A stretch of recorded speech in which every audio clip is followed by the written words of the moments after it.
Good morning, everyone. Is everything fine? Am I audible? Please confirm. Am I audible? Yes, very good. Very good.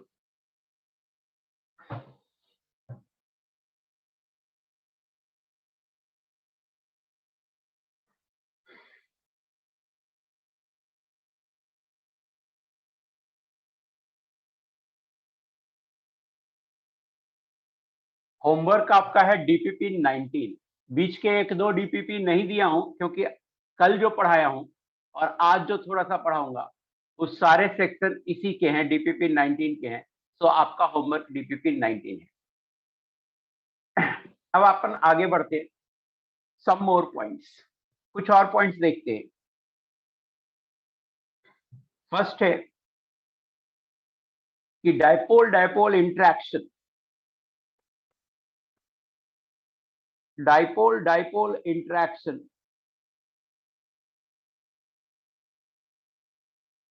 Is also called, ये जो points हैं उतने important नहीं है, but कहीं कहीं आपको सीट में या रेसेस में क्वेश्चन के फॉर्म में मिल जाएंगे, इसलिए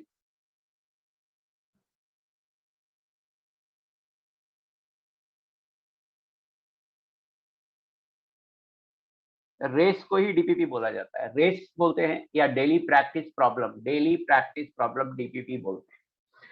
dipole dipole interaction is also called Keesom forces, Keesom forces दूसरा नाम है, जस्ट साइंटिस्ट के नाम पे कीसोम, कीसोम फोर्सेस। मैं ये बोल रहा हूं कि जो इसमें इंपॉर्टेंट सेक्शन था वो पिछली क्लास में मैं पढ़ा चुका। अब जो पढ़ा रहा हूं वो लेस इंपॉर्टेंट, कम ध्यान देने वाला टॉपिक है। कहीं कहीं आपको हमारे डीपीपी रेसेस या सीट में क्वेश्चन के फॉर्म में मिल जाएगा। मॉलिक्यूलर ऑर्बिटल थ्योरी या एक और होता है बैक बॉन्डिंग, ये सब 12th में पढ़ाया जाएगा, अभी नहीं पढ़ाया जाएगा। केमिकल बॉन्डिंग को दो पार्ट में पढ़ाते हैं, एक पार्ट में 11th में पढ़ाते हैं और एक पार्ट 12th में पढ़ाते हैं। सेकंड, सेकंड नहीं है, सेम पॉइंट है, एक ही पॉइंट को। डाइपोल, इंड्यूस्ड डाइपोल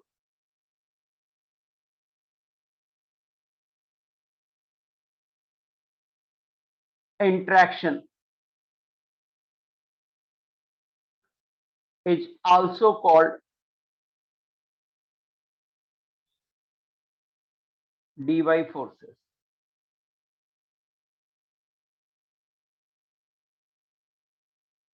तो Keesom forces, DY forces and London forces, और इन तीनों को कलेक्टिवली बोलते हैं van der Waals force of attraction.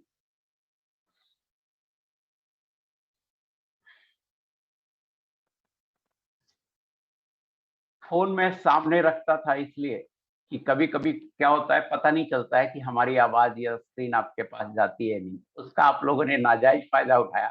तो आज से मैंने फोन रखना सामने में बंद कर दिया। अब आप मुझे फोन, मैसेज, कॉल कुछ भी करेंगे, मैं नहीं उठाऊंगा, मुझे पता भी नहीं चलेगा कि मेरा कॉल आ रहा है। लिबर्टी देने का आप बहुत नाजायज फायदा उठाते हैं। इतना भी सेंस नहीं लगता है आपको कि क्या करना चाहिए और क्या नहीं करना चाहिए। एनीवे, सेकंड देखिए, सेकंड पॉइंट है in dipole induced dipole interaction, in dipole induced dipole interaction,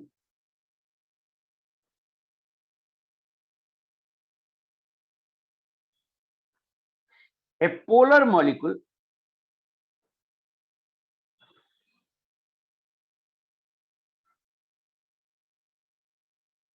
induces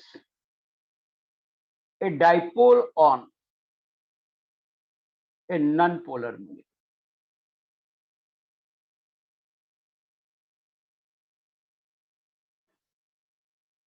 Solubility of noble gases.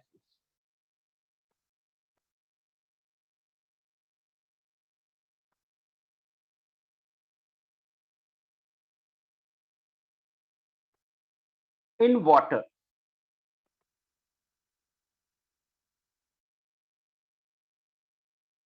can be explained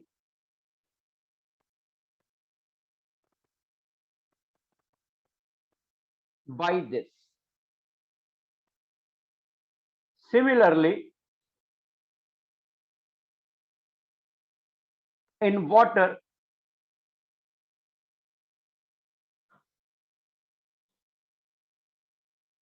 छोड़ो इस पॉइंट, मैंने कहा कि एक डाइपोल इंड्यूस्ड डाइपोल इंटरेक्शन जो होता है वो किसके बीच होता है? एक पोलर मॉलिक्यूल और दूसरा नॉन पोलर मॉलिक्यूल के बीच।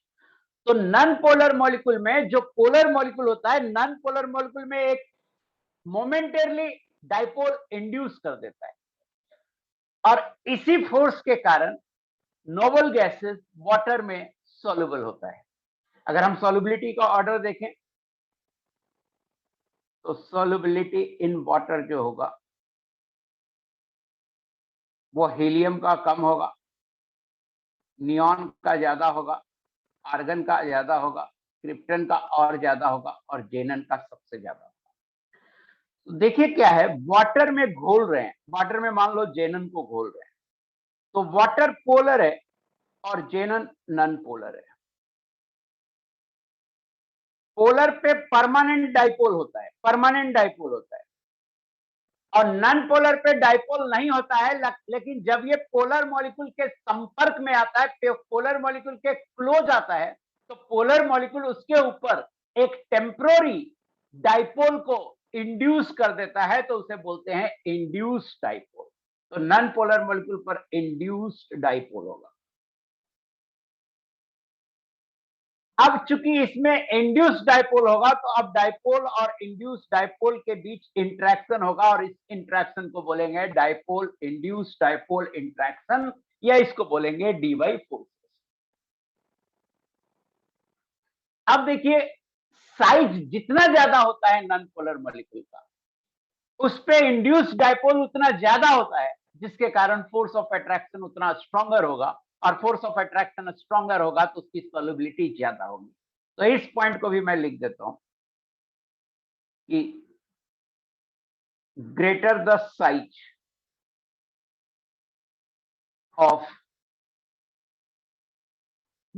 the size of a non-polar molecule,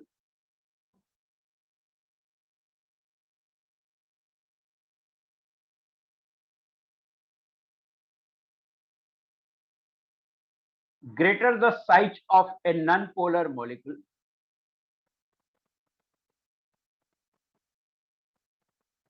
greater is its tendency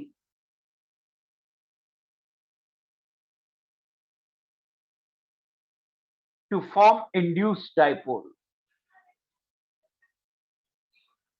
और इस पूरे प्रोसेस को, कि उस पे एक इंड्यूस्ड डाइपोल आ गया, इस पूरे प्रोसेस को बोलते हैं polarisability, polarisability.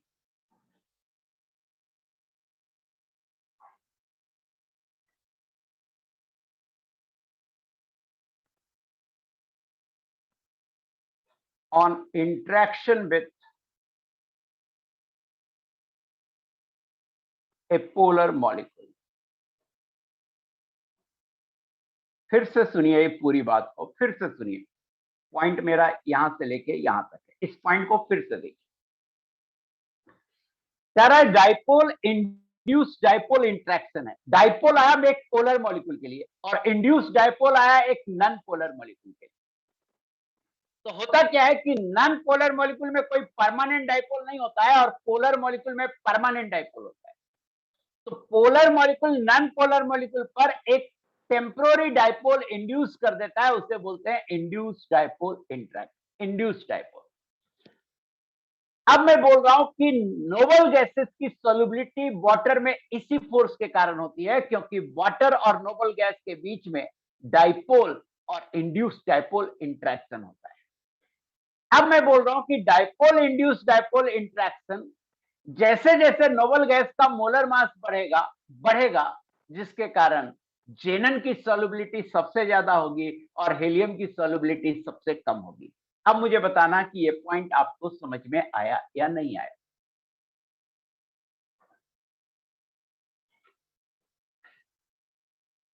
Yes, very good. Very good. Third point देखिए,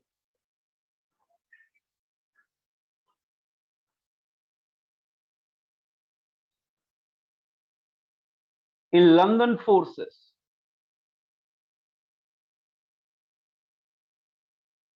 at some point of time,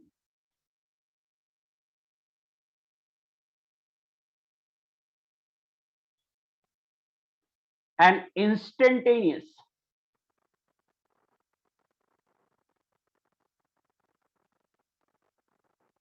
dipole is developed in a non-polar molecule.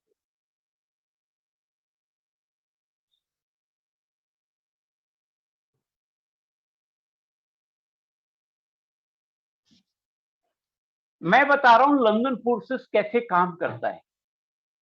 तो होता क्या है, लंदन फोर्सेस दो नॉन पोलर मॉलिक्यूल के बीच में होता है, दो नॉन पोलर मॉलिक्यूल के बीच में। जैसे मान लो अगर मैं आपसे पूछूं कि H2 और CH4 के बीच में कैसा फोर्स होगा, तो डेफिनेटली दोनों नॉन पोलर है, H2 भी नॉन पोलर है और CH4 भी नॉन पोलर है।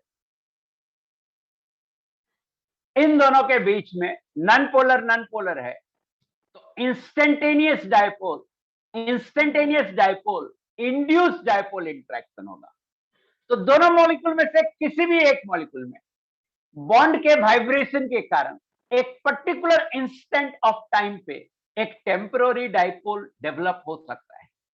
तो मान लो हाइड्रोजन पर एक इंस्टेंटेनियस डायपोल डेवलप हुआ, इंस्टेंटेनियस, एक मोमेंट पे एक इंस्टेंटेनियस डायपोल डेवलप हुआ। जैसे मान लो हाइड्रोजन का ये एटम है और दूसरा एटम हाइड्रोजन का ये है, दोनों इलेक्ट्रॉन इधर आ गया तो इस पे माइनस, इस पे प्लस, हाइड्रोजन पे एक इंस्टेंटेनियस डायपोल डेवलप हुआ।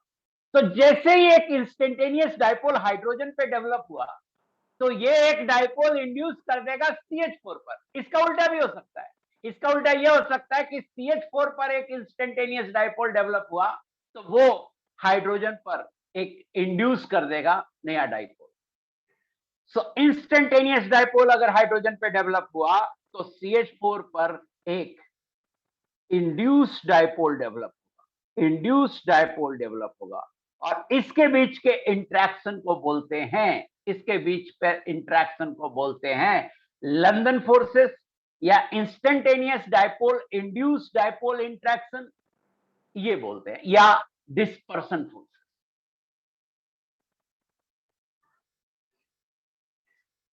पोलराइजेबिलिटी पे डाउट आ रहा है और उसे एक्सप्लेन करने की बात हो रही है, उसे एक्सप्लेन करने की बात हो रही है।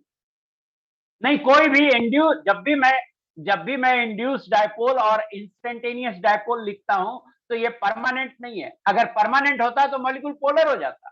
तो कोई भी ये सब परमानेंट डायपोल नहीं है, एक मोमेंट के लिए डेवलप हो रहा है।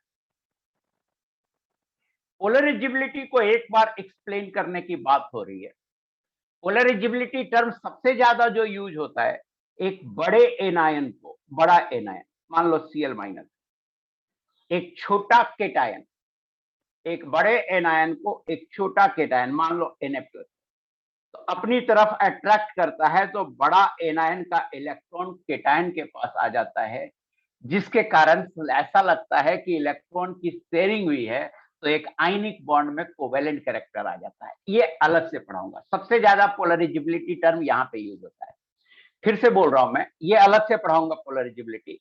एक छोटा केटायन आयनिक बॉन्ड में एक छोटा केटायन एक बड़े एनायन को अपनी तरफ अट्रैक्ट करके बड़े एनायन का शेप स्फेरिकल से डिस्टॉर्टेड कर देता है, स्फेरिकल से डिस्टॉर्टेड कर जाता है। उसके कारण ऐसा लगता है कि इलेक्ट्रॉन की शेयरिंग हो रही है और उसके कारण आयनिक बॉन्ड में कुछ कोवेलेंट कैरेक्टर आ जाता है।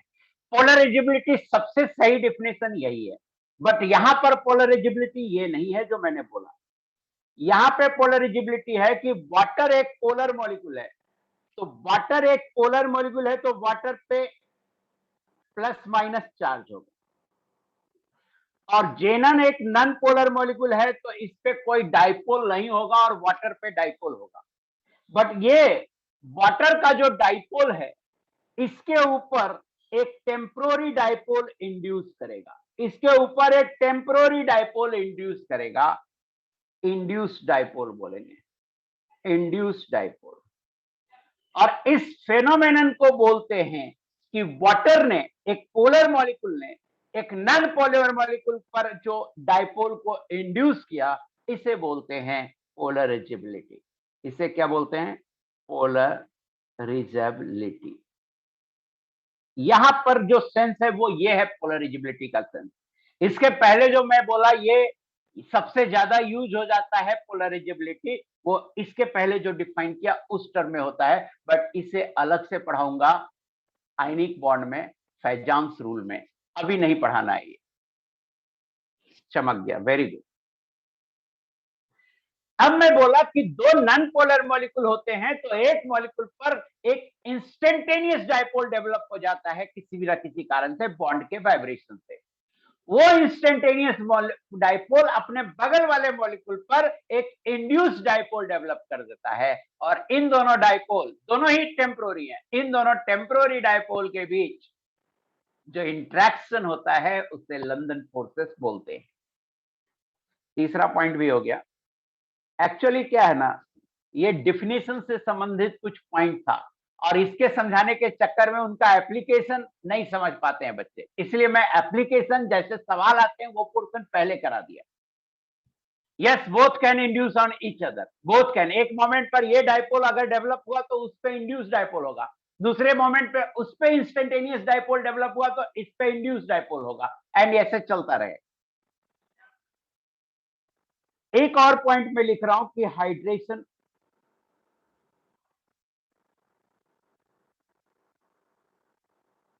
energy is due to ion dipole interaction.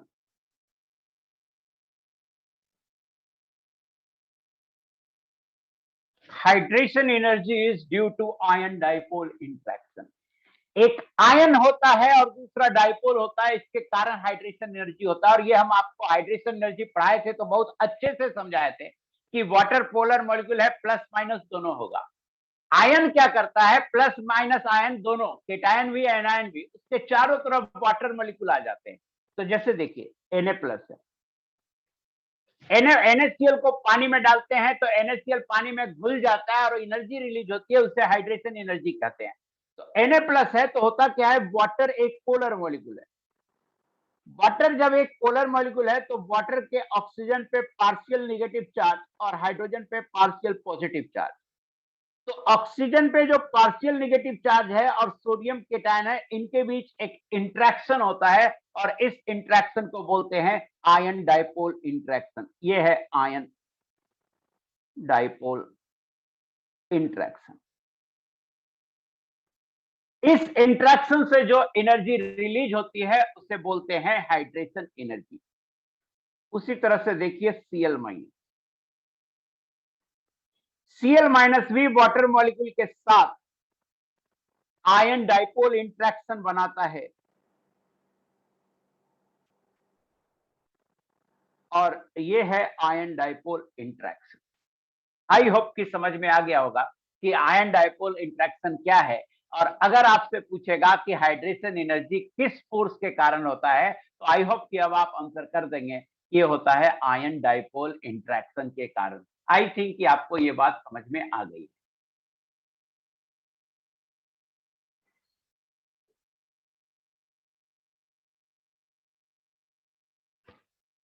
Ion में चार्ज होता है। देखिए एक बच्चा पूछ रहा है सर डाइपोल और आयन में क्या अंतर है? H2O एक डाइपोल है, नेट चार्ज 0 है, नेट चार्ज 0 है, Q नेट 0 है। और Na+ आयन है, क्योंकि इस पे नेट चार्ज 0 नहीं है, तो कहीं आयन बोलेंगे तो उस पे नेट चार्ज 0 नहीं होगा। बट H2O पर नेट चार्ज 0 है, फिर भी डाइपोल है। क्यों डाइपोल है? क्योंकि यहाँ डेल्टा निगेटिव है, यहाँ डेल्टा पॉजिटिव है। ये delta negative delta positive system को ही बोलते हैं डाइपोल। यहाँ डेल्टा निगेटिव है, यहाँ डेल्टा पॉजिटिव है। तो delta negative delta positive system को ही बोलते हैं डाइपोल। तो पोलर मॉलिक्यूल में डाइपोल होता है, बट पोलर मॉलिक्यूल पे नेट चार्ज 0 होता है। Yes, dipole means system of two charges. Dipole moment जब आपको पढ़ाया था तो डाइपोल को कैसे डिफाइन किया था? पॉजिटिव नेगेटिव चार्ज और उसके बीच system separation D, Q into D बोला था डाइपोल मोमेंट। तो dipole means system of charge separated by a fix distance D.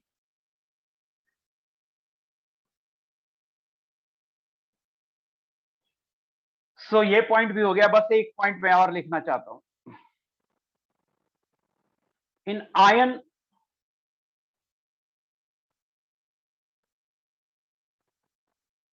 induced dipole interaction,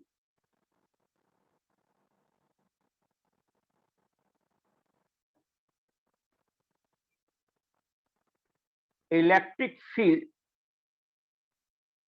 of ion is capable of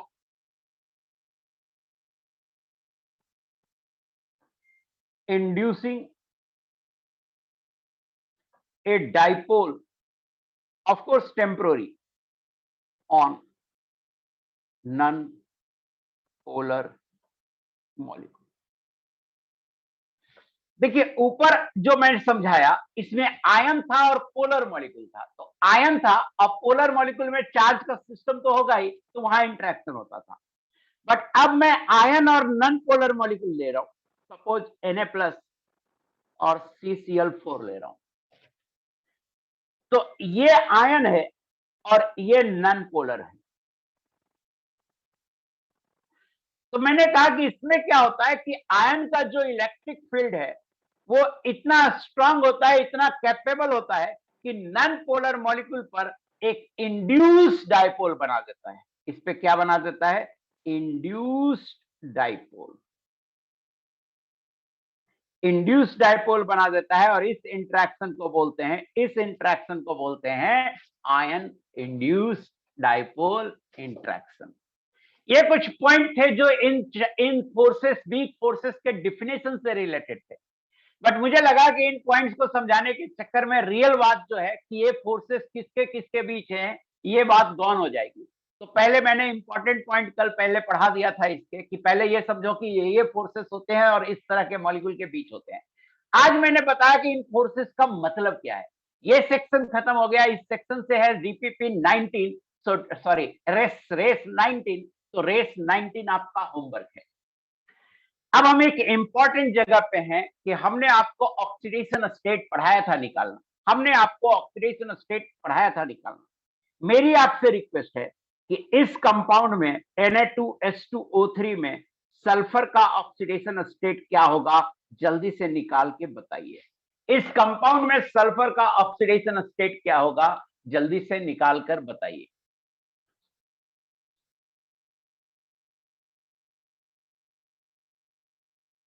चार वाले जो बोल रहे हैं उनको तो मुझे लपड़ाने का मन कर रहा है, लग रहा है मैं उन्हें पीटूं, जो चार बोल रहे हैं।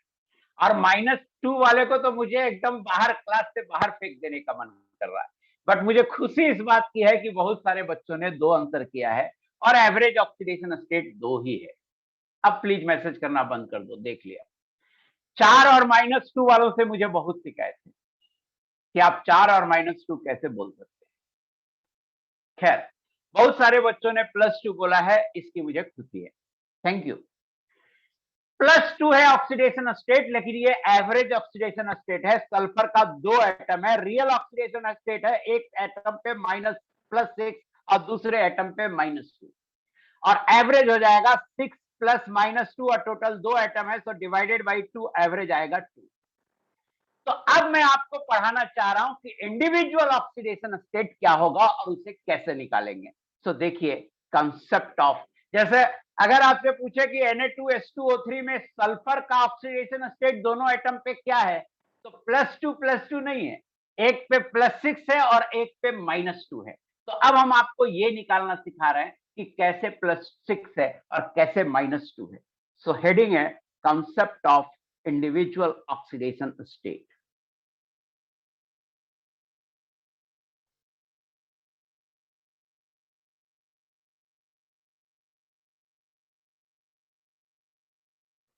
concept of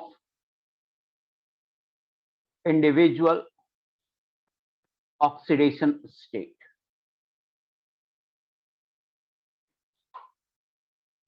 हम सिखा रहे हैं कि इंडिविजुअल ऑक्सीडेशन स्टेट कैसे निकालते हैं। तो मैं एक फार्मूला बता रहा हूं, फार्मूला दिमाग में सेट करने की कोशिश करना कि ऑक्सीडेशन स्टेट होता है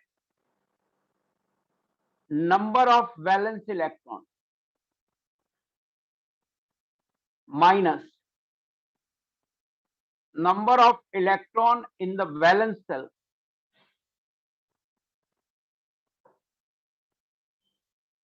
after bonding.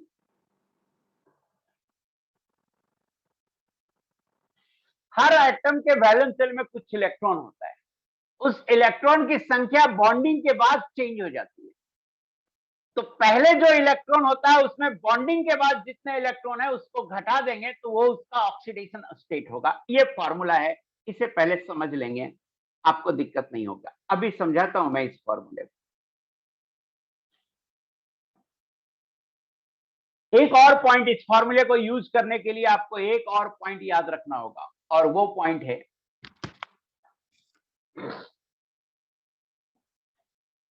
कि more electronegative atom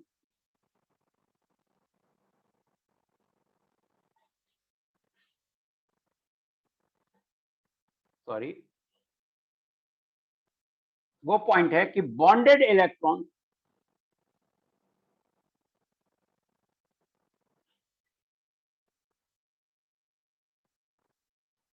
are considered with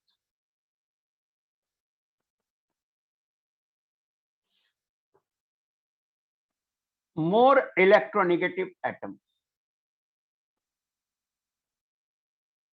ये दो पॉइंट अगर आप अच्छे से समझ जाएंगे तो इंडिविजुअल ऑक्सीडेशन स्टेट निकालने में दिक्कत नहीं होगी। एक एग्जांपल ले लेते हैं, पहला बहुत सिंपल एग्जांपल ले लेता हूं, HCl। HCl में ऑक्सीडेशन स्टेट निकालना है। तो HCl में देखिए, क्लोरीन के वैलेंस शेल में 7 इलेक्ट्रॉन होता है, जिसमें एक इलेक्ट्रॉन से बॉन्ड बनाया, और हाइड्रोजन के वैलेंस शेल में एक इलेक्ट्रॉन होता है। बॉन्ड बनने के बाद मैंने कहा बॉन्डेड इलेक्ट्रॉन को उसके साथ कंसीडर करते हैं जो ज्यादा इलेक्ट्रोनेगेटिव है। तो बॉन्डेड दोनों इलेक्ट्रॉन को कौन ले जाएगी? क्लोरीन ले जाएगी। अब देखिए, oxidation state of hydrogen, hydrogen के वैलेंस शेल में एक इलेक्ट्रॉन होता है, और बॉन्डिंग के बाद चूंकि दोनों इलेक्ट्रॉन क्लोरीन ले गई, तो हाइड्रोजन के वैलेंस शेल में अब 0 इलेक्ट्रॉन हो गया, तो 1 - 0 1 होगा। और oxidation state of chlorine, chlorine के वैलेंस शेल में 7 इलेक्ट्रॉन होता है, तो नंबर ऑफ वैलेंस इलेक्ट्रॉन 7 हो गया। और number of electron in the valence shell after bonding, bonding के बाद 6 इलेक्ट्रॉन तो लोन पेयर वाले हो गए, अब 2 इलेक्ट्रॉन बॉन्डेड हो गए, तो 7 - 8 ये हो गया -1। मुझे बताना फॉर्मूला समझ में आया या नहीं है?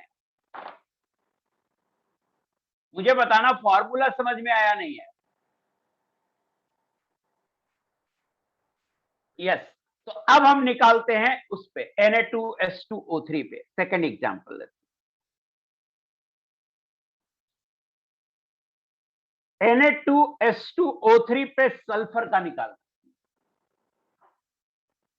हाइड्रोजन क्यों लेके जा सकता है जब मैंने यहां लिखा दिया कि bonded electrons are considered with more electronegative atom. Hrithik Raj बोल रहा है हाइड्रोजन भी तो लेके जा सकता है, तो ये पॉइंट मैं मजे लेने के लिए लिखाया हूं। ये पॉइंट मैं मजे लेने के लिए नहीं ना लिखाया हूं बेटा, जो ज्यादा इलेक्ट्रोनेगेटिव होगा सिर्फ वो लेके जाएगा। फॉर्मूला ऐसे लगाएंगे, तुम्हारे कहने से थोड़े हाइड्रोजन लेके जाएगा।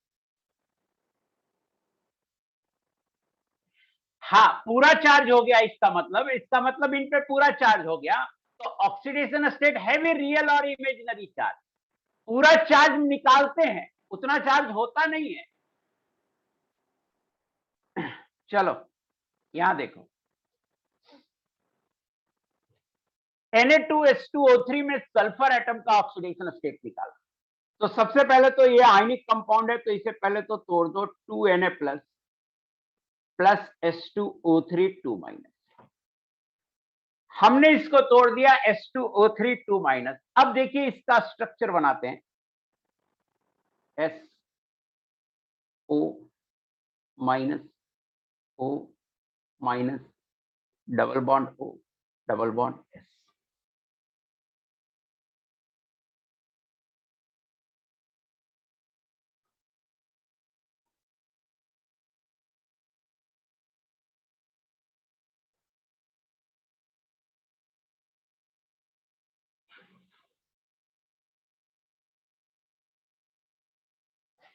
H2O3 2 माइनस का स्ट्रक्चर ये है। दोनों सल्फर एटम पे निकालना है ऑक्सीडेशन स्टेट, तो ऐसा करते हैं, एक सल्फर एटम को A मान लेते हैं और एक सल्फर एटम को B मान लेते हैं। अब देखो जो A सल्फर एटम है वो sp2 हाइब्रिडाइज्ड है और जो B सल्फर एटम है वो sp3 हाइब्रिडाइज्ड।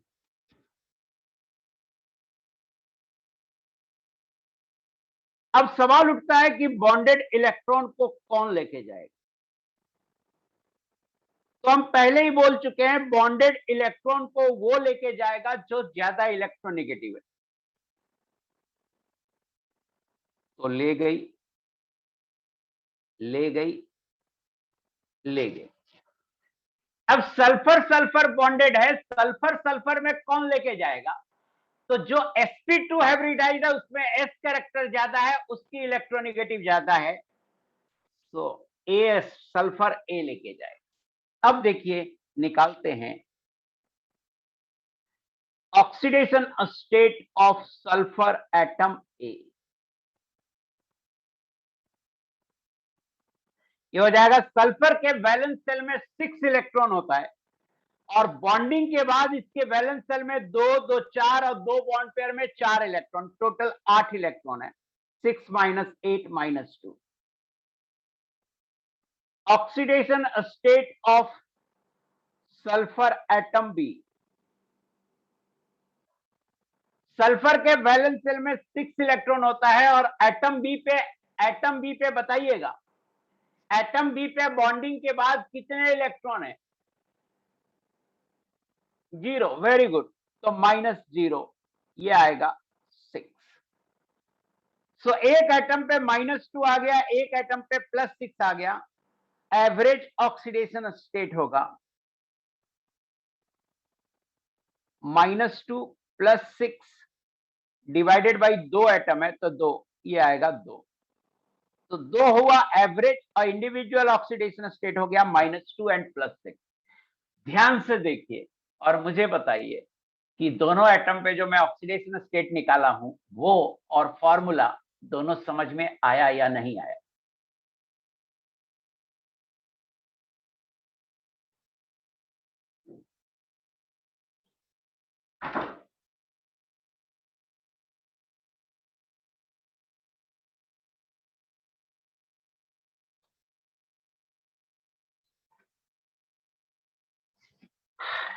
मैं देख लिया आपके डाउट, प्लीज अब आप लिखना बंद कर दीजिए।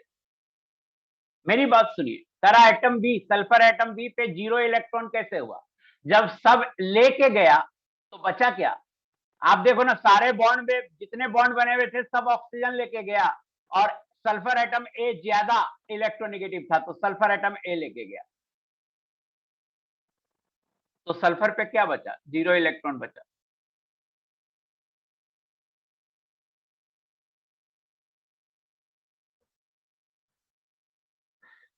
चलिए एक तीसरा एग्जाम्पल करते हैं, Na2S4O6। पहले इसे आयन में ब्रेक कर दीजिए, Na2S4O6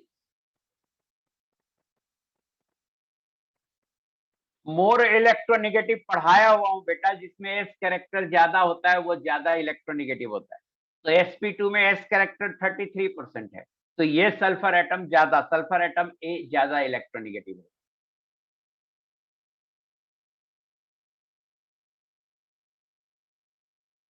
अमन तुम सीधे ही करो ना, तुमसे सीधे ही हो रहे हैं। मैं जो मेथड सिखा रहा हूं वो सीखो ना, नहीं सीखना है मत सीखो, अपना लॉजिक मत दिखाओ कि सर ये तो सीधे ही हो रहा है।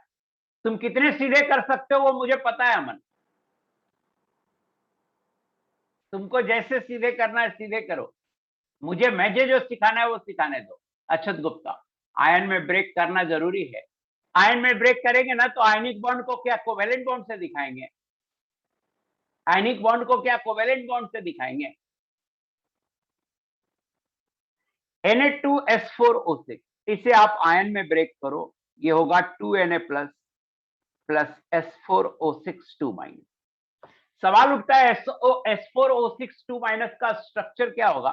तो स्ट्रक्चर मैं बना देता हूं, ऑक्सीडेशन स्टेट आप निकाल दो।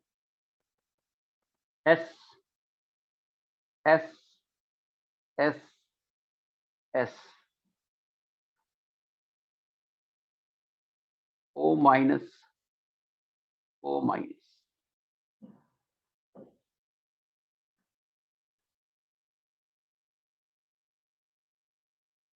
Double bond O, double bond O, double bond O, double bond ओ,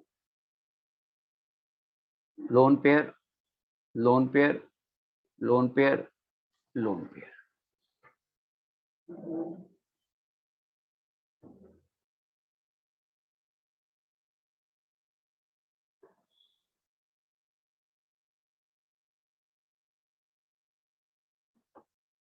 ये स्ट्रक्चर है।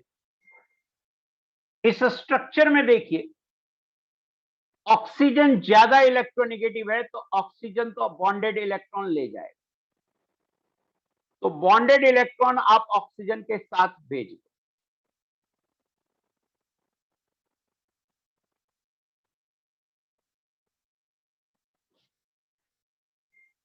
सो ऑक्सीजन ज्यादा इलेक्ट्रोनेगेटिव है, बॉन्डेड इलेक्ट्रॉन ले जाएगा, ले गई, ले गई, ले गई, ले गई, ले गई, ले गई।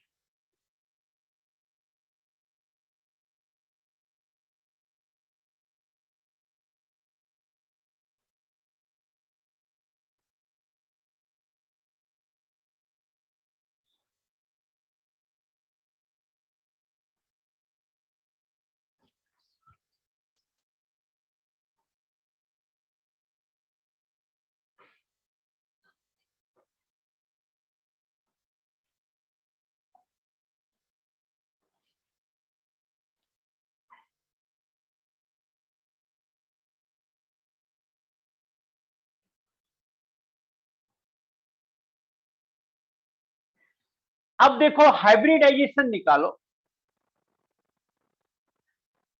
तो इस सल्फर एटम को ए मान लो, इस सल्फर एटम को बी मान लो, इस सल्फर एटम को सी मान लो और इस सल्फर एटम को डी मान लो। हाइब्रिडाइजेशन 1 2 3 4 सबका sp3।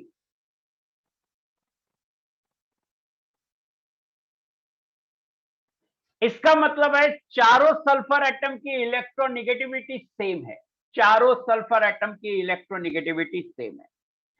तो जब इलेक्ट्रोनिगेटिविटी सेम होती है तो बॉन्डेड इलेक्ट्रॉन को बराबर बराबर डिवाइड कर देते हैं, बराबर बराबर डिवाइड कर दिया, बराबर बराबर डिवाइड कर दिया। अब देखिए, अब मैं निकाल रहा हूं oxidation state of sulphur atom A. Sulphur के बाहर में 6 इलेक्ट्रॉन, सल्फर के बाहर में 6 इलेक्ट्रॉन, बॉन्डिंग के बाद 3 इलेक्ट्रॉन,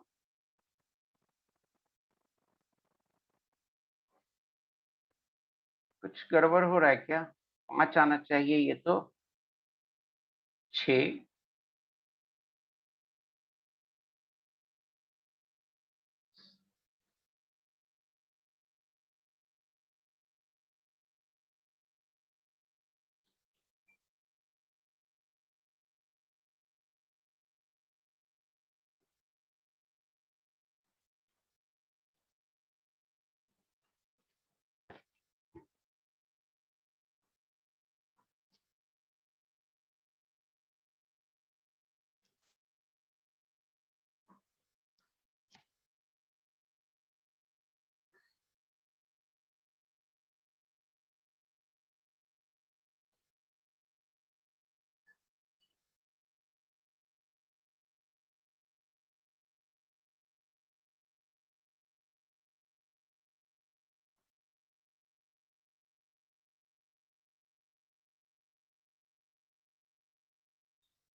एक सेकंड होल्ड करना।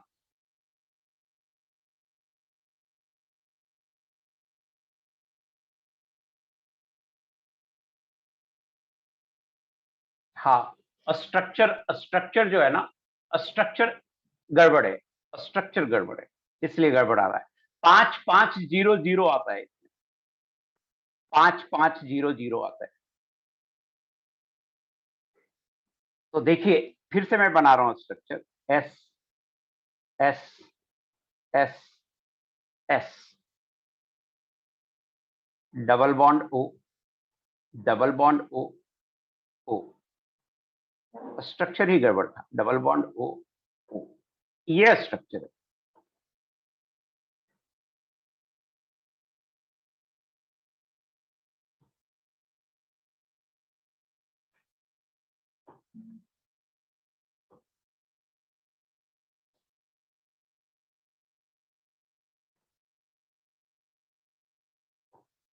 अब मैं स्ट्रक्चर बना देता हूं, अब आप निकालो, प्लीज निकालो। स्ट्रक्चर बना दिया, अब आप निकालो।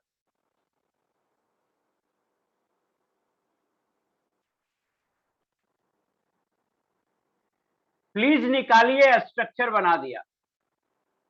हाँ सही है, सैयद सीरत उल, सही है आपका बेटा, वेरी गुड। स्ट्रक्चर बना दिया, अब आप निकालें, और सैयद ने एकदम सही बना दिया है। ऑक्सीजन ज्यादा इलेक्ट्रोनिगेटिव है, ऑक्सीजन ले गई इलेक्ट्रॉन, ऑक्सीजन इलेक्ट्रॉन ले गई।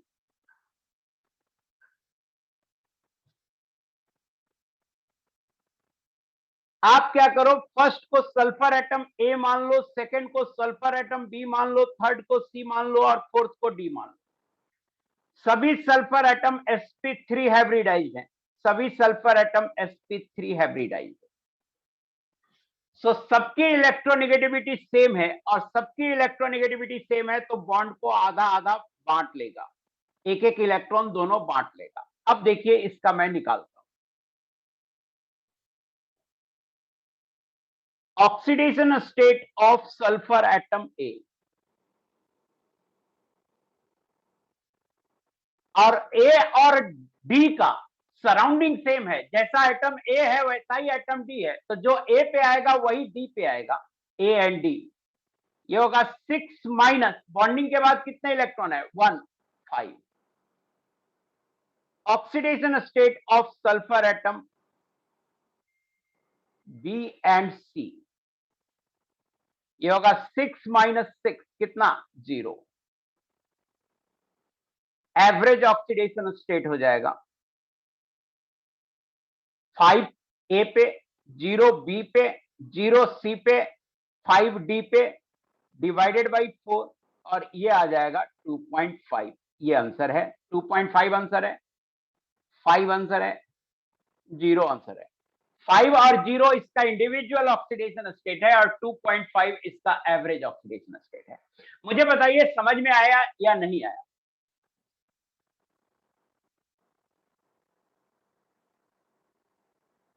एक बच्चा बार बार पूछ रहा है Na+ का क्या होगा ऑक्सीडेशन स्टेट। प्लीज रूल पढ़ो ना जाके, आयन का मैं लिखा हूं कि जो आयन पे चार्ज होता है वही होता है, और कई बार ऑक्सीडेशन स्टेट लिखाया भी हूं। तो Na+ का लिखाया हूं, चार्ज जो होगा वही होगा, तो +1 होगा, और क्या। एक बच्चा पूछ रहा है सर आपने इसे ब्रेक कैसे किया, आयनिक कंपाउंड को NaCl को Na+ और Cl- में ब्रेक करते ही कैसे पता चला आपको? जैसे पता चला वैसे ही सारे कंपाउंड ब्रेक होते हैं। आपको क्या होता है, जब नेमिंग पढ़ाते हैं तो लिस्ट ऑफ केटायन दिया जाता है और लिस्ट ऑफ एनायन दिया जाता है, तो केटायन याद रखते हैं, एनायन याद रखते हैं, और उसी से हम ब्रेक करते हैं।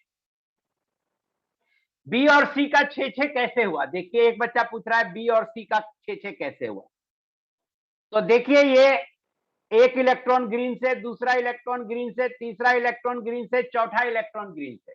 अब दो बॉन्ड बनाए हुए हैं, दोनों सल्फर एटम की इलेक्ट्रोनिगेटिविटी सेम है, तो उस केस में हाफ हाफ बांट दीजिए। तो इसका एक इलेक्ट्रॉन इधर वाले बॉन्ड से और एक इलेक्ट्रॉन इधर वाले बॉन्ड से। अब काउंट कर लीजिए 6 हुआ या नहीं हुआ। स्ट्रक्चर याद रखना होता है, हम शुरू से बोलते आ रहे हैं, स्ट्रक्चर याद रखना होता है, स्ट्रक्चर कैसे बनाया। स्ट्रक्चर प्रैक्टिस करने से सब हो जाता है। अभी देखिए ना, गलत बना दिया था स्ट्रक्चर, बट मुझे तुरंत याद आ गया ना कि ये स्ट्रक्चर गड़बड़ है।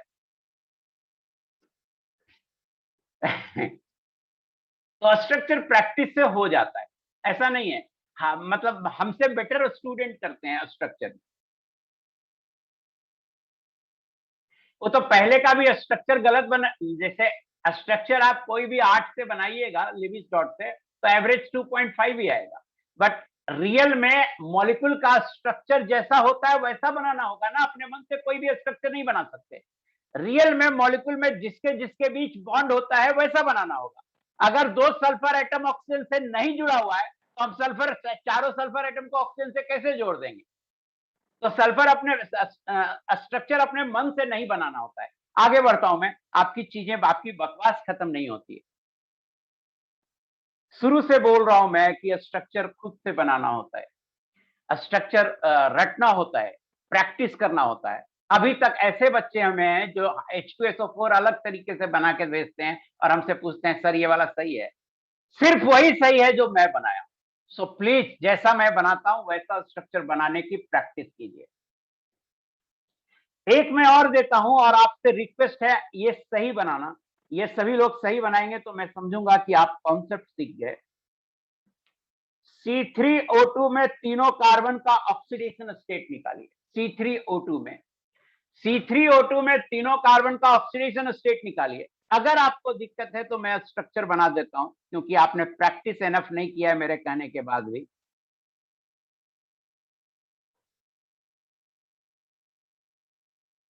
ये C3O2 का स्ट्रक्चर है।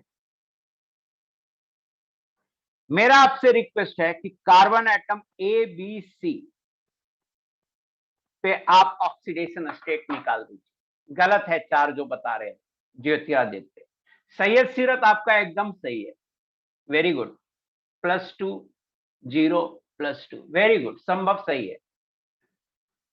सो देखिए, देखिए कितने कितने बच्चे तेजी से बना लेते हैं। ऑक्सीजन ज्यादा इलेक्ट्रोनेगेटिव है तो ऑक्सीजन ले जाएगी, ऑक्सीजन ले जाएगी। तीनों का हाइब्रिडाइजेशन sp है, sp है, sp है। हाइब्रिडाइजेशन sp होने के कारण दोनों कार्बन की इलेक्ट्रोनेगेटिविटी सेम है, तो आधा आधा इलेक्ट्रॉन को बांट लेगी, आधा आधा इलेक्ट्रॉन को बांट लेगी। अब देखिए, oxidation state of carbon atom A बराबर C। जो A का होगा वही C का होगा, क्योंकि दोनों का इन्वायरमेंट सेम है। और कार्बन के वैलेंस शेल में 4 इलेक्ट्रॉन, माइनस बॉन्डिंग के बाद 2 इलेक्ट्रॉन, तो ये 2 होगा। Oxidation state of carbon atom B, ये होगा 4 -4 0। एवरेज ऑक्सीडेशन स्टेट होगा 2 + 0, A पे 2, B पे 0 और C पे 2 डिवाइडेड बाई 3। 3 एटम है, 4/3। ये आंसर है, ये भी आंसर है, ये भी आंसर है। आई होप कि मैंने आपको सिखा दिया, मैंने आपको सिखा दिया कि ऑक्सीडेशन स्टेट। तो जहां पे आपको नहीं समझ में आने लगेगा ना ऑक्सीडेशन स्टेट निकालना, जैसे देखिए CH3COOH, इस कंपाउंड में कार्बन के निकालने में दिक्कत होगी। आप C6H5CH3, इस कंपाउंड में इस कार्बन और इस कार्बन पे निकालने में दिक्कत होगी। तो आप स्ट्रक्चर बनाओ और मेरा फॉर्मूला लगा दो, सही सही निकल जाएगा।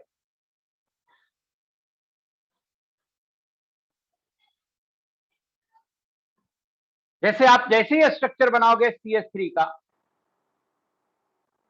ये स्ट्रक्चर होता है, दोनों कार्बन पे सही सही निकल जाएगा। सो आई होप कि मैंने आपको एक टेक्निक सिखाया इंडिविजुअल ऑक्सीडेशन स्टेट निकालने का। कभी कभी क्या होता है, फॉर्मूला लगाने की जरूरत नहीं पड़ती है, ऐसे ही निकल जाता है। कभी कभी फॉर्मूला लगाने की जरूरत नहीं पड़ती है, स्ट्रक्चर बनता है और निकल जाता है। जैसे मैं 1-2 एग्जांपल दे रहा हूं। 5वां H2S2O8, ये एक एसिड है, डाइसल्फ्यूरिक एसिड बोलते हैं इसको। तो देखिए H2S2O8 का जो स्ट्रक्चर होता है वो ऐसा होता है।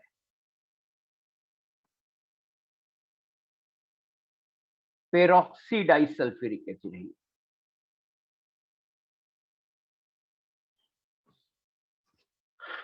पेरोक्सी डाइसल्फ्यूरिक एसिड है। तो अगर आप देखिए इस पे मैं आपको सिखाता हूं कैसे बिना बिना फॉर्मूला लगाए कैसे बनाएंगे, मैं ये सिखाता हूं। हमने बताया होगा कि ऑक्सीजन जब ऑक्सीजन के साथ सिंगल बॉन्ड बनाता है तो उसे बोलते हैं पेरोक्साइड बॉन्ड। ये बताया होगा आपको कि ऑक्सीजन जब ऑक्सीजन के साथ सिंगल बॉन्ड बनाता है तो उसे बोलते हैं पेरोक्साइड बॉन्ड। अब पेरोक्साइड बॉन्ड जब भी बनेगा ऑक्सीजन पर, पेरोक्साइड में ऑक्सीडेशन स्टेट होता है -1। हमने बताया होगा कि हाइड्रोजन पे ऑलवेज +1, और अगर पेरोक्साइड बॉन्ड नहीं है तो बाकी सभी ऑक्सीजन पे बताया होगा -2 लेने के लिए। तो यहां -2, यहां -2, यहां -2, यहां -2, यहां -2, यहां -2। अब देखिए, अब देखिए इस रेड लाइन के दोनों तरफ स्ट्रक्चर सेम है, मिरर इमेज है इनफैक्ट। तो रेड लाइन के दोनों तरफ स्ट्रक्चर सेम है, तो इधर का इधर जीरो कर देते हैं और इधर का इधर जीरो कर देते हैं। तो जीरो करने के लिए -1 और +1 जीरो हो गया, -2 -2 -2 -6 हो गया। जीरो करने के लिए इस सल्फर पे +6, उसी तरह से इस सल्फर पे +6, +6 +6 दोनों पे होगा, +6 +6 दोनों पे होगा। आई होप कि आपको समझ में आ गया। थोड़ा सिंपलर एक ले लेते हैं, H2SO5 पेरोक्सी सल्फ्यूरिक एसिड है, H2SO5 इसका बनाते हैं HOOS double bond O double bond O single bond OH। Please इसमें सल्फर का ऑक्सीडेशन स्टेट बताइए। संभव सही है 6, वेरी गुड। बार बार मत लिखा करो संभव, 6 बार लिख दियो 6 यार, कितने कितने ये हो, 6, वेरी गुड। हाइड्रोजन का +1, हाइड्रोजन का +1, यहां पेरोक्सी लिंकेज है तो -1 -1, क्यों? पेरोक्साइड है। बाकी सभी ऑक्सीजन का -2 -2 -2। अब सोचो जीरो करने के लिए सल्फर पे क्या ले लेंगे, तो +1 -1 जीरो हो गया, इधर हाइड्रोजन ऑक्सीजन वाला, -2 -1 -3 -2 -5 -2 -7 -7 +1 -6। जीरो करने के लिए लेना होगा +6। एक और कर लेते हैं, 7 CrO5, इसको बोलते हैं तितली स्ट्रक्चर, बटरफ्लाई स्ट्रक्चर। कहीं पता नहीं चलता है पेरोक्साइड में। आगे बता सकता हूं, ऐसे कोई कुछ ऐसा है कि जैसे आप ऐसे निकालो ऑक्सीडेशन स्टेट, सारा पेरोक्साइड बॉन्ड कैसे पता चलता है? पता नहीं चलता है, लेकिन एक तरीका है कि जिससे आप निकाल सकते हो। ऐसे निकालोगे ऑक्सीडेशन स्टेट तो +2 प्लस सल्फर -10 बराबर 0, सल्फर आ जाएगा 8। और आपको पता है कि सल्फर कभी 8 होता नहीं है, सल्फर कभी 8 होता नहीं है, 6 से ज्यादा होता नहीं है, तो जरूर इसमें पेरोक्साइड लिंकेज होगा। ऐसे करके आप सोच सकते हो। खुजली ही तुम लोगों को इतना होता है ना कि रियली में सीख कुछ नहीं पाते। कोई एक्सेप्शन नहीं है, कहीं पे कोई एक्सेप्शन नहीं। अननेसेसरली जहां एक्सेप्शन नहीं है वहां पे एक्सेप्शन मत बोलो। एक बच्चा बार बार सुपर ऑक्साइड बोल रहा है, सुपर ऑक्साइड बता चुका हूं बेटा, जाके ऑक्सीडेशन स्टेट निकालने का रूल पढ़िए प्लीज, अब मैं ध्यान नहीं दूंगा। अननेसेसरी आलतू फालतू कुछ कुछ बोलता रहता है।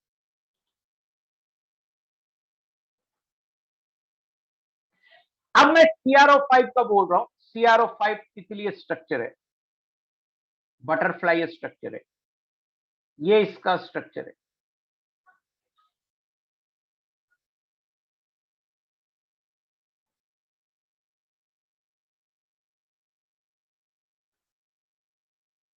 अब देखिए इसमें क्या है, ये ऑक्सीजन सिंगल बॉन्ड से जुड़ा हुआ है, ये ऑक्सीजन ऑक्सीजन से सिंगल बॉन्ड से जुड़ा हुआ है, तो ये दोनों पेरोक्साइड लिंकेज है।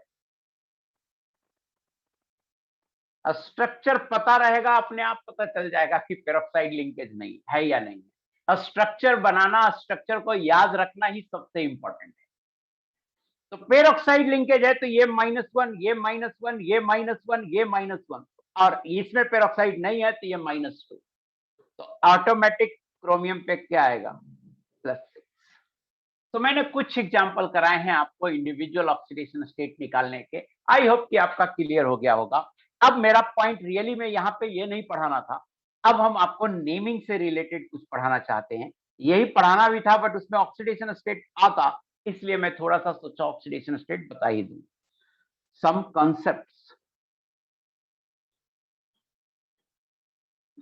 concepts of naming of oxy acids. Oxy acids के नेमिंग में कुछ कॉन्सेप्ट लगते हैं, पहले अपन उस कॉन्सेप्ट को देखते हैं कि नेमिंग कैसे करते हैं। तो पहले देखते हैं ऑक्सी एसिड क्या है। पहले देखते हैं कि ऑक्सी एसिड क्या है। ऑक्सी एसिड, एसिड इन विच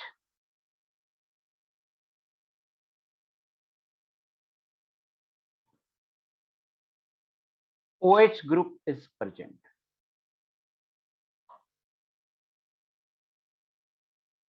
जो भी एसिड होता था, आप देखिएगा मैं स्ट्रक्चर बनाता था HO करके बनाता था, तो वैसा एसिड जिसमें हाइड्रोजन ऑक्सीजन से जुड़ा हो उसको बोलते हैं ऑक्सी एसिड। उसको क्या बोलते हैं? Oxy acid. अब इसके नेमिंग में देखिए, नेमिंग में देखिएगा, फर्स्ट बता रहे हैं।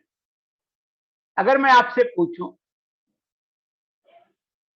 कि H2SO3 इसका क्या नाम है और H2SO4 इसका क्या नाम है, तो आप तुरंत बोलिएगा कि सर H2SO4 को बोलते हैं सल्फ्यूरिक एसिड, और यहां से यहां इसको बोलते हैं सल्फ्यूरस एसिड।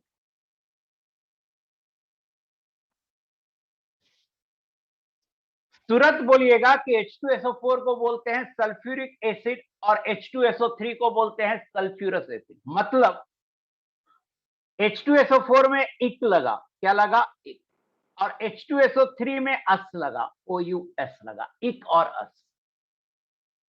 H2SO4 में इक लगा और H2SO3 में अस लगा, तो इक जिसमें लगाते हैं वो एसिड पेरेंट एसिड होता है। इक जिसमें लगाते हैं वो एसिड पेरेंट एसिड होता है। पेरेंट एसिड में एक ऑक्सीजन घटा दीजिएगा तो अस लगेगा। अगर ऑक्सीडेशन स्टेट देखें, ध्यान से मेरी बात सुनना प्लीज, अगर ऑक्सीडेशन स्टेट देखें तो इस पे ऑक्सीडेशन स्टेट है 4 और इस पे ऑक्सीडेशन स्टेट है 6।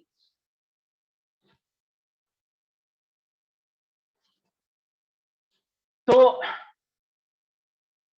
मेरी बात ध्यान से सुनिए, एक का नाम दिया सल्फ्यूरस, एक में अस लगाया और एक में इक लगाया, तो इसको मैं दो तरीके से एक्सप्लेन करता हूं।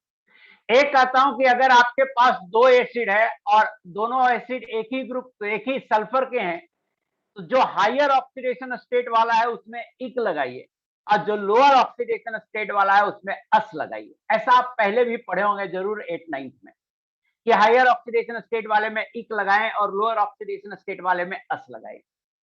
या आप ऐसा नहीं पढ़े होंगे तो आप कहेंगे कि H2, दूसरा कॉन्सेप्ट ये है, दूसरा कॉन्सेप्ट ये है कि आप पहले इक जो है वो पहचान लो।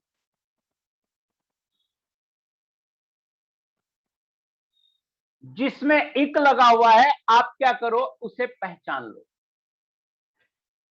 उसे पहचानने के बाद इक वाले में से एक ऑक्सीजन माइनस कर दो। तो इक वाले में से एक ऑक्सीजन माइनस कर दोगे तो वो अस बन जाएगा। जैसे H2SO4 से एक ऑक्सीजन घटाए तो H2SO3 हो गया, तो वो अस बन जाएगा। अब अस वाले में एक ऑक्सीजन और माइनस कर दो, एक ऑक्सीजन और माइनस कर देंगे तो ये हो जाएगा हाइपो अस, और एक वाले में एक ऑक्सीजन जोड़ दो, एक वाले में एक ऑक्सीजन जोड़ दो तो उसको बोलते हैं पर इक। सो यहां पर इक वाला है H2SO4, यहां पर इक वाला क्या है H2SO4। तो या तो आप ऑक्सीडेशन स्टेट से सीखिए इसको कि दो ऑक्सीडेशन स्टेट है तो ज्यादा वाला हो जाएगा इक और कम वाला हो जाएगा अस, सल्फ्यूरिक एसिड सल्फ्यूरस एसिड, ऐसे सीखिए। या ऐसे सीखिए कि हमको इक याद है, सल्फ्यूरिक एसिड याद है, उसमें एक ऑक्सीजन घटाएंगे तो अस हो जाएगा। इक वाला याद रखिए, किसी भी इक वाले में एक ऑक्सीजन घटाएंगे तो अस हो जाएगा, एक ऑक्सीजन फिर घटाएंगे तो हाइपोअस हो जाएगा, और इक वाले में एक ऑक्सीजन जोड़ेंगे तो पर इक हो जाएगा। एग्जाम्पल देता हूं, इम्पेशेंट मत हो, एग्जाम्पल देता हूं। सो इसको देखिए, इसको ऐसे समझ सकते हैं कि H2SO4 है तो ये सल्फ्यूरिक एसिड है, इसमें से आप एक ऑक्सीजन घटा दो, H2SO3 बन जाएगा, ये सल्फ्यूरस एसिड हो जाएगा। स्ट्रक्चर की अगर बात करें तो S double bond O, double bond O, OH OH, ये स्ट्रक्चर है। सल्फ्यूरस एसिड के स्ट्रक्चर की बात करें, ये स्ट्रक्चर है। तो एक अस तो कम से कम आई होप कि क्लियर हो गया होगा, पहला पॉइंट। सेकंड पॉइंट है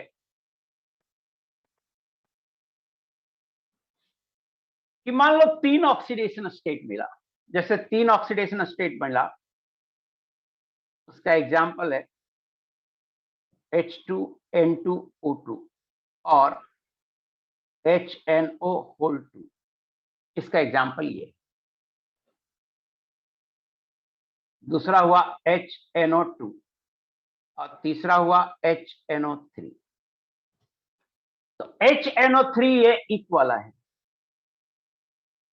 HNO2 ये अस वाला है, और HNO2 में एक ऑक्सीजन और घटा दिए तो HNO आया, हालांकि ये डाइमर बनाता है तो HNO आया, तो इसको बोला हाइपो अस। या ऑक्सीडेशन स्टेट से देखें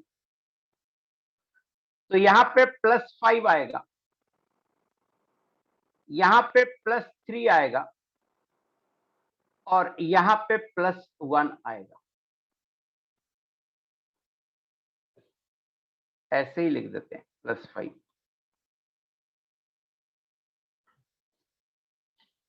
तो ये नाइट्रिक एसिड हो गया,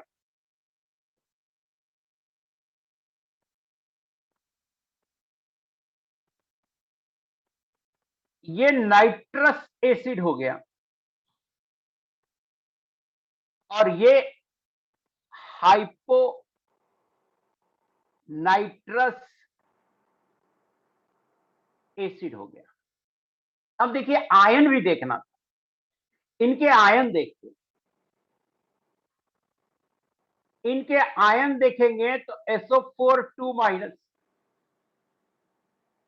इसमें 8 से एंड होगा, और SO3 2- इसमें 8 से एंड होगा। इसको बोलेंगे सल्फेट आयन, और इसको बोलेंगे सल्फाइट आयन। आयन का भी नाम आपको जानना है, तो इसको बोलेंगे सल्फाइट आयन। इसमें देखिए, इसमें मैंने आपको सीधा ही बोला कि तीन ऑक्सीडेशन स्टेट है तो हाईएस्ट वाला नाइट्रिक इक लगाएंगे, उससे कम वाले में अस लगाएंगे, और उससे भी कम होगा तो हाइपो अस लगाएंगे। या मैंने बोला दूसरा फंडा लगाइए, दूसरा फंडा लगाइए कि इक को आप याद रखिए, इक वाला आप याद रखिए, उसमें से एक ऑक्सीजन घटा दी तो अस हो जाएगा, उसमें से एक ऑक्सीजन घटा दीजिए HNO, तो हाइपोअस हो जाएगा। और HNO डाइमेराइज हो जाता है, इसलिए इसको 2 कर देते हैं, डाइमर बनाते हैं। अब देखिए स्ट्रक्चर देखिए, NOH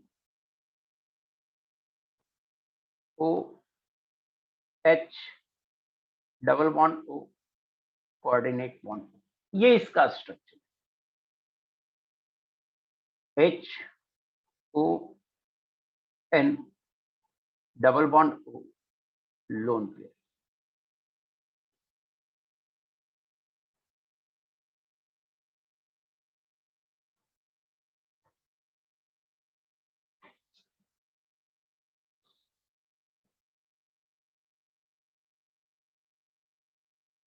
HN double bond O N double bond O H lone pair.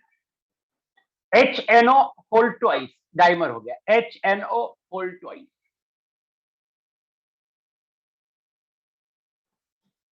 सो इसको बोलेंगे नाइट्रिक एसिड।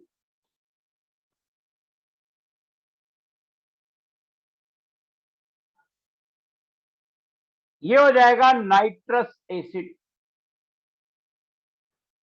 और ये हो जाएगा हाइपो नाइट्रस एसिड। इसके आयन की अगर बात करें, आयन की बात करें तो आयन होगा NO3 माइनस, इसमें से O हटा दीजिए NO2 माइनस, इसमें से O हटा दीजिए NO। NO माइनस होता है, बट यहां पर ट्वाइस लगा रहे हैं तो इसको लिखेंगे N2O2 2 माइनस, N2O2 2 माइनस। ये हो गया नाइट्रेट आयन, ये हो गया नाइट्राइट आयन, ये हो गया हाइपो नाइट्राइट आयन। सो इक वाला पहचान लीजिए, उसमें एक ऑक्सीजन घटाए अस हो जाएगा, उसमें एक ऑक्सीजन और घटाए हाइपोअस हो जाएगा, और इक वाले में एक ऑक्सीजन जोड़ेंगे तो पर इक हो जाएगा। अगला एग्जांपल में देखेंगे।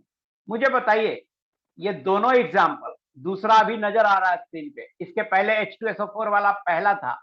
ये दोनों एग्जांपल में नेमिंग में जो बात किया हूं मैं अभी तक, उतना समझ में आया या नहीं आया?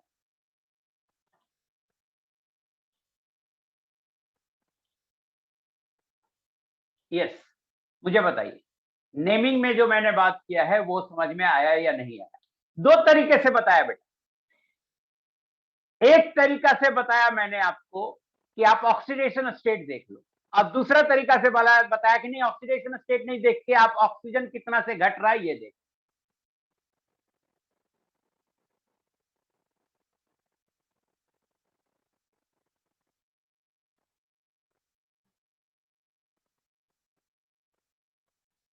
अरे इसमें बोल रहे हो नाइट्रोजन की कोवैलेंसी सही नहीं आ रही है, नहीं आ रही है तो मैं कहां कह रहा हूं दोस्त की सही लाओ। 3 पे क्यों अटके हुए, 4 बॉन्ड क्यों नहीं बना ले रहे हो नाइट्रोजन में? लो अब आ जाएगी सही। नहीं आ रही है सही तो अब आ जाएगी सही। नहीं नहीं नहीं नहीं नहीं, एसिड है ना, एसिड है ना, तो एसिड है तो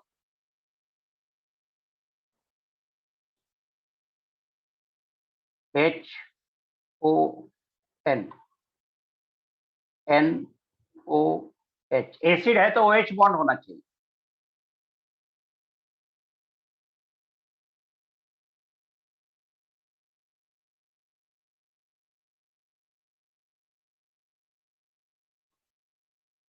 ये होगी स्ट्रक्चर, ये होगी स्ट्रक्चर, सही कह रहे हो। हाइपोनाइट्रस एसिड है, चूंकि एसिड है तो OH बॉन्ड आएगा, तो OH बॉन्ड ऐसे होगा। अब आपका कोवैलेंसी भी सही हो गया।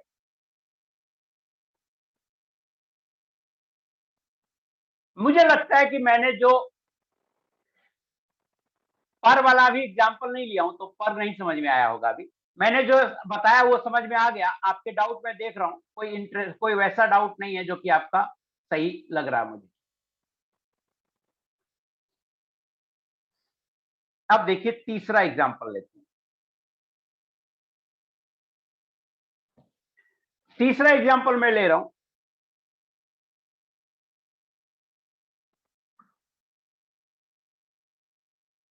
HClO3। HClO3 इसको बोलते हैं क्लोरिक एसिड।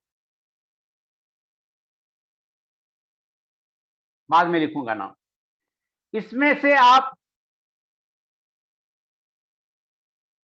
एक ऑक्सीजन घटा दो, HClO2। जगह नहीं है, नए पेज पे जाता हूं जी, यहां पे जगह का दिक्कत हो रहा है। थर्ड देखो, HClO3, इसमें से आप एक ऑक्सीजन घटा दो, HClO2, इसमें से आप एक ऑक्सीजन घटा दो, HClO, और इसमें आप एक ऑक्सीजन जोड़ दो, HClO4। इसका नाम क्लोरिक एसिड, आप याद रखो कि ये क्लोरिक एसिड है। ये हो गया क्लोरिक एसिड। मींस इसमें लगा है इक, इसमें क्या लगा है इक, तो एक ऑक्सीजन निकल हटा दिए तो इसमें लगेगा अस, नीचे वाले में लगेगा हाइपो अस, और इक में एक ऑक्सीजन जोड़ेंगे तो लगेगा पर इक। अब नाम लिखते रहा हूं मैं, नाम होगा पर chloric acid.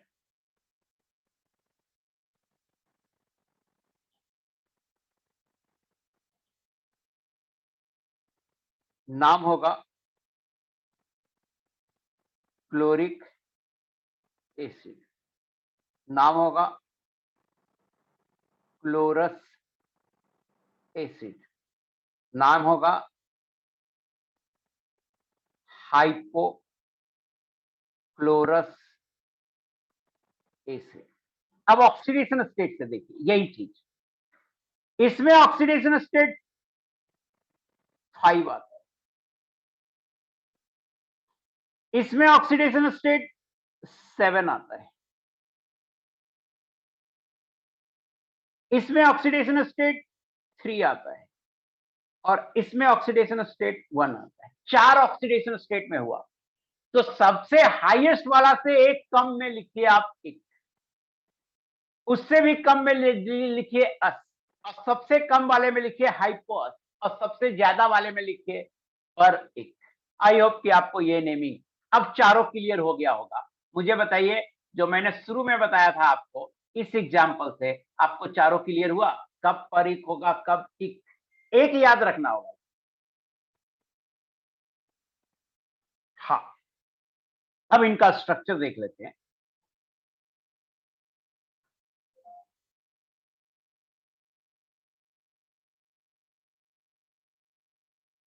HOCl, double bond O, double bond O, double bond, HClO4 हो गया ये, HOCl, double bond O, double bond O, lone pair, HClO3 हो गया ये, HOCl,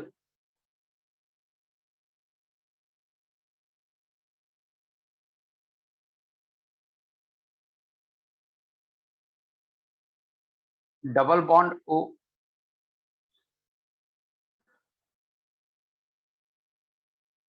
और HOCl।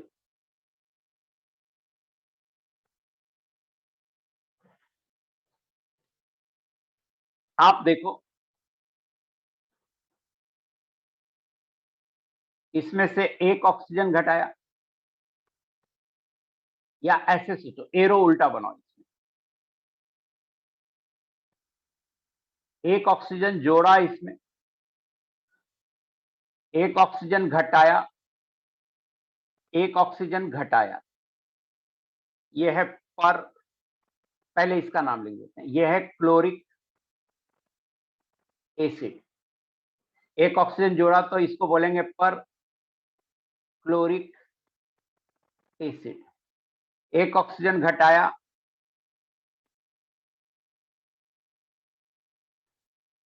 तो इसको बोलेंगे क्लोरस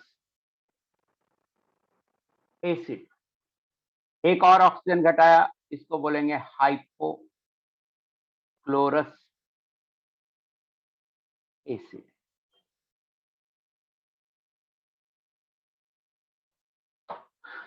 बताना बेटा समझ में आया ये? नहीं नहीं, मैंने हाईएस्ट ऑक्सीडेशन स्टेट में ये नहीं बोला कि एक होगा, मैंने तब बोला जब तीन ही पॉसिबिलिटी है तब हाईएस्ट में एक होगा। जब तीन ही ऑक्सीडेशन स्टेट रहेंगे तब हाईएस्ट में एक होगा, जब चार होंगे तो सेकंड हाईएस्ट में एक होगा।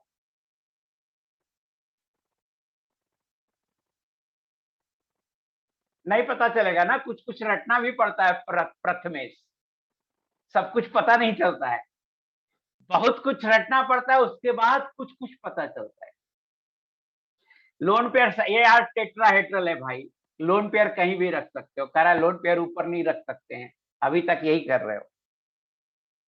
आइए अब इसके एनायन की बात करते हैं, अब इसके आयन की बात करते हैं।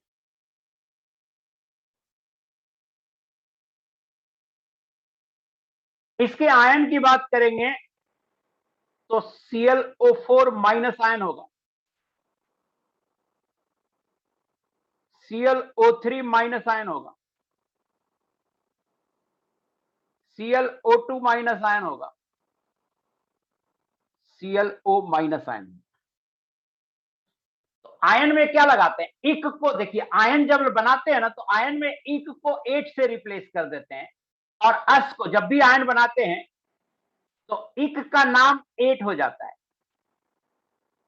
जैसे सल्फ्यूरिक एसिड और उसका एनायन का हो गया था सल्फेट आयन, और अस का नाम आइट हो जाता है। जैसे सल्फ्यूरस एसिड और उसके आयन का नाम सल्फाइट आयन हो गया था, ऊपर देखो ना, सल्फ्यूरिक एसिड के आयन का नाम सल्फेट आयन, 8 हो गया, आइट हो गया, तो 8 आ जाता है इक वाले में, और अस वाले में आइट आ जाता है, यहीं पे लिख देता हूं।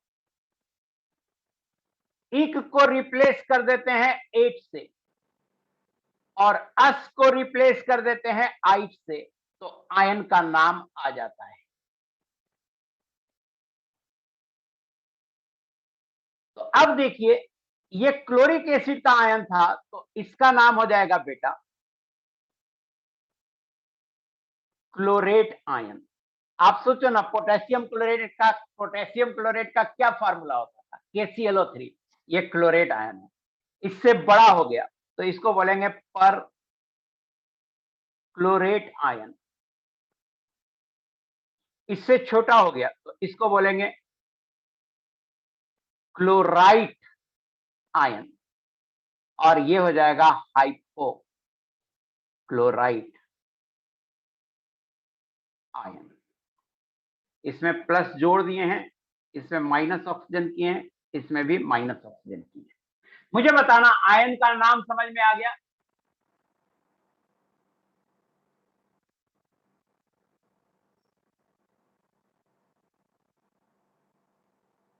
आइड कहीं नहीं आता है, आइड नहीं आता है, आइड आएगा जब ऑक्सी एसिड के आयन में आइड नहीं आएगा, आइड आएगा जब एक ही एटम होगा, chloride, bromide, iodide, oxide, nitride, phosphide, ide नहीं आएगा यहाँ पे। आई होप कि आपको समझ में आ गया होगा ये पॉइंट जो मैंने यहाँ पे समझाया। हाँ, अब मैं यहाँ पे बोलना चाहता हूं एक पॉइंट और, इसमें सभी सल्फर, फर्स्ट वाले में, फर्स्ट वाले में सल्फर जो है,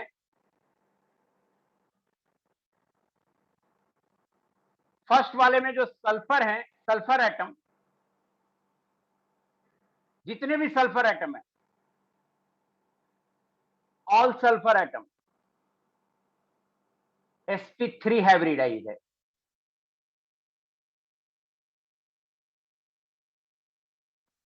सेकंड वाले में जितने भी नाइट्रोजन एटम है,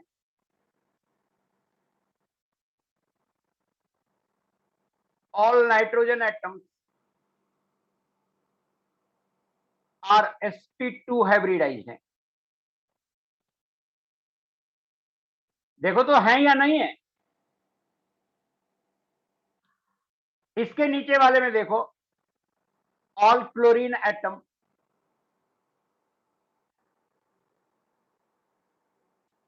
ऑल क्लोरीन एटम, बताओ कौन सा हाइब्रिडाइजेशन होगा? Are sp3 hybridised.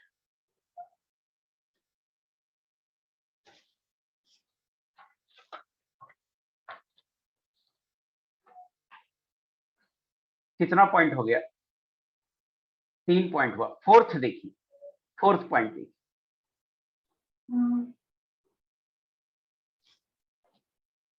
sp3d कहीं नहीं था यार सोनू झा, तुमको अभी तक हाइब्रिडाइजेशन निकालने नहीं आया। फोर्थ पॉइंट है कि पायरो या डाई कब लगाते हैं? नाम के आगे पायरो या डाई कब लगाते हैं? देखो बात क्या है ना बेटा, नेमिंग पढ़ रहे हैं, तो नेमिंग पढ़ रहे हैं तो कम से कम सल्फ्यूरिक एसिड का नाम रखना पड़ेगा, उसके बाद उसके सारे डेरिवेटिव ऑक्सी एसिड का नाम हो जाएगा, एक एसिड का रटना होगा। नाइट्रोजन वाले में कम से कम नाइट्रिक एसिड HNO3 को बोलते हैं, ये रटना होगा, तब उसके बाद उसके सारे डेरिवेटिव आप लिख सकते हैं। अब हम बता रहे हैं कि पायरो या डाई कब लिखते हैं, तो इसका फॉर्मूला है कि 2 इंटू एसिड और 2 इंटू एसिड करो और माइनस वाटर कर दो, तो ये बराबर हो जाएगा पायरो। एसिड को 2 से गुना करके 1 वाटर निकाल देते हैं तो उसको पायरो बोलते हैं। एग्जाम्पल देखिए, 2 इंटू H2SO4 करो माइनस H2O करो, क्या बचेगा?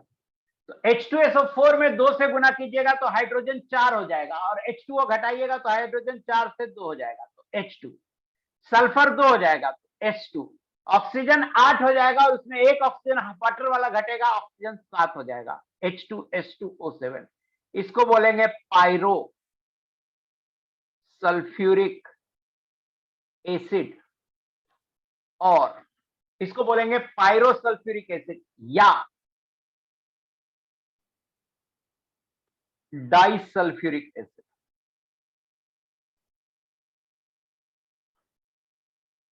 मुझे बताना पायरो कब लगाएंगे, समझ में आया या नहीं आया? पायरो समझ में आया या नहीं आया? पायरो कब बोलेंगे? हाँ आ गया, वेरी गुड। पांचवा देखिए, मेटा कब बोलेंगे?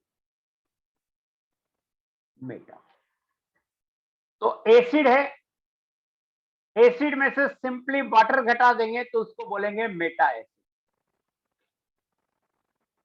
एग्जाम्पल देखिए, H3PO4 है, इसका नाम है फॉस्फोरिक एसिड, इसका नाम है फॉस्फोरिक एसिड या ऑर्थोफॉस्फोरिक एसिड। पायरो या डाई सेम है क्या, वैभव पूछ रहा है, वैभव पाटीदार। उसको आंसर है पायरो और डाई सेम नहीं है, बल्कि पायरो सल्फ्यूरिक एसिड और डाई सल्फ्यूरिक एसिड सेम है। पायरो नाइट्रिक एसिड और डाई नाइट्रिक एसिड सेम होगा। H3PO4 को बोलते हैं फॉस्फोरिक एसिड या ऑर्थोफॉस्फोरिक एसिड। इसमें से वाटर घटा दीजिएगा तो क्या बचेगा? HPO3, इसको बोलेंगे मेटा फॉस्फोरिक एसिड। तो मुझे जरा सा देख के बताओ, ये पायरो और मेटा समझ में आया नहीं आया?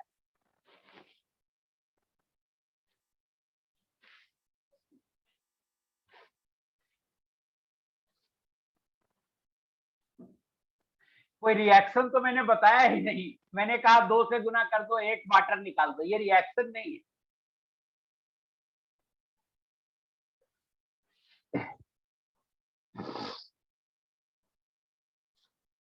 अब देखिए, if an acid after removing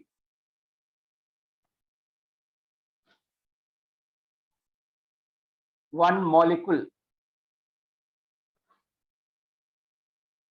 of water gives a meta acid, then the acid is called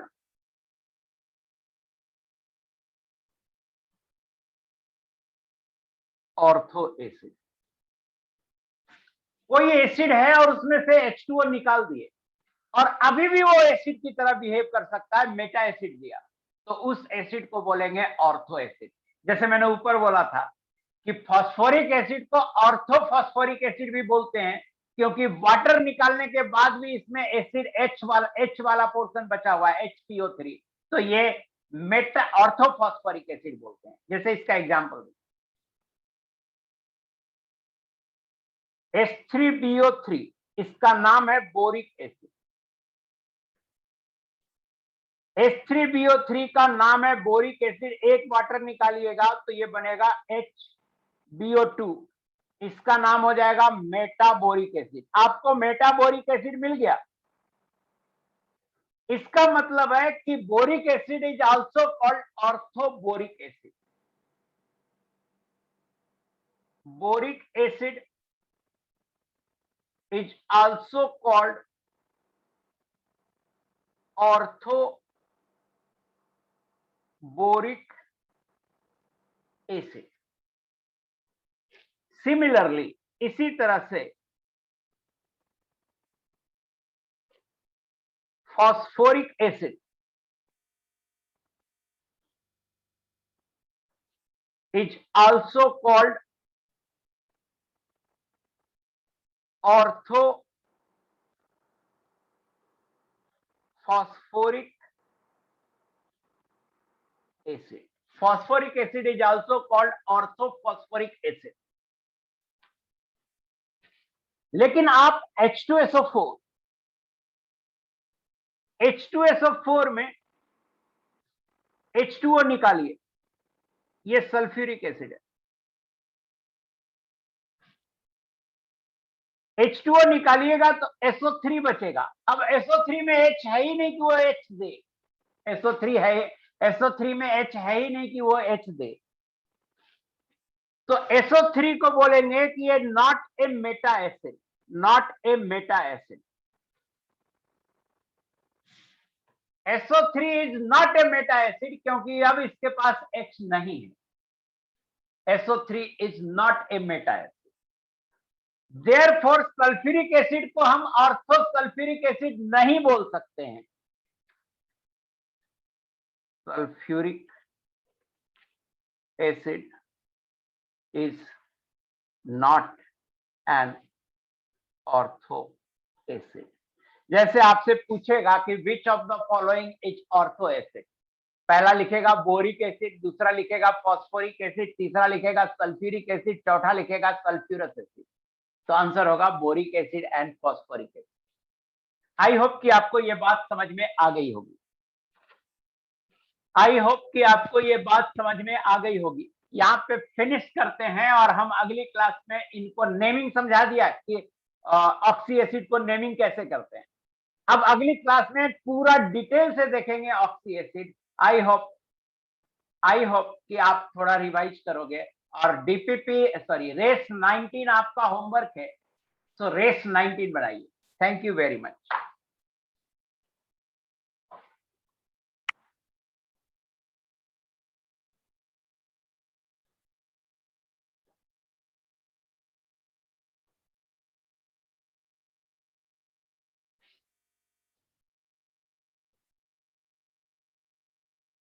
हाँ, मुझे पता है रेस 18 नहीं दिया हूं, मुझे पता है रेस 18 नहीं दिया हूं, रेस 19 दिया हूं डायरेक्ट।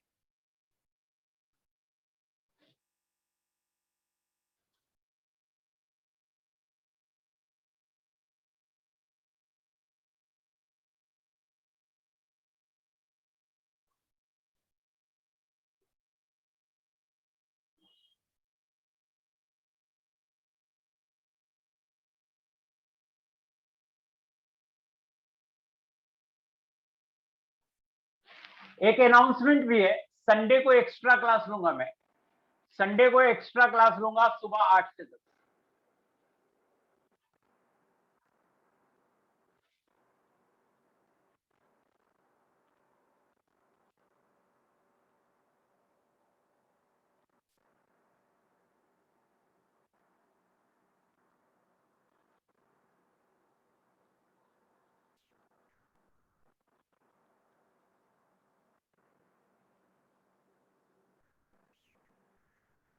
उससे कोई और क्लास है, मुझे उससे क्या मतलब है, 8 से 10 मेरी क्लास है संडे को।